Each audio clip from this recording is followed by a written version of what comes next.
ശ്രീനിവാസൻ എന്ന മഹാനടൻ്റെ ഏറ്റവും വലിയ സ്വപ്നമായിരുന്നു തൻ്റെ വീട്. ഈ വീടിനോട് ചേർന്ന് തന്നെ നെൽപ്പാടവും സൂര്യകാന്തി പൂത്തു നിൽക്കുന്നതുമെല്ലാം കാണുന്നതായിരുന്നു ശ്രീനിവാസന് ഏറെ പ്രിയപ്പെട്ട ഒരു കാഴ്ച തന്നെ. എന്നാൽ കൃഷിയും മറ്റുമായി വളരെ സന്തോഷവാനായി പോയിക്കൊണ്ടിരുന്നപ്പോഴായിരുന്നു ആരോഗ്യം വില്ലനായി വന്നതും പിന്നീട് അത് ധ്യാൻ ശ്രീനിവാസൻ ഏറ്റെടുക്കുന്നതും. ശ്രീനിവാസൻ്റെ ഏറ്റവും വലിയൊരു സന്തോഷകരമായൊരു ജീവിതമായിരുന്നു ഈ വീടിനോട് ചേർന്നുള്ള നെൽപ്പാടവും എല്ലാം തന്നെ. എന്നാൽ പിന്നീട് അങ്ങോട്ട് ആരോഗ്യനില മോശമായപ്പോഴാണ് ധ്യാൻ അത് ഏറ്റെടുക്കുന്നതും. അച്ഛനേറെ പ്രിയപ്പെട്ട വീട്ടിലായിരുന്നു അവസാനമായി അന്തിയുറങ്ങാൻ മക്കൾ അവിടെ തന്നെ ചെയ്തതുമെല്ലാം.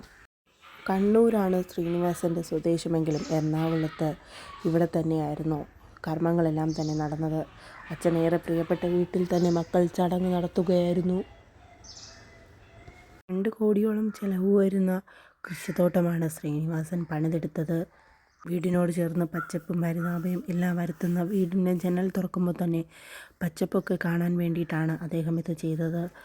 മഴവെള്ള സംഭരണവും മാലിന്യം സംസ്കരണത്തിനും എല്ലാം തന്നെ സൗകര്യം അദ്ദേഹം ഈ വീടിനുള്ളിൽ ഏർപ്പെടുത്തിയിട്ടുണ്ടായിരുന്നു.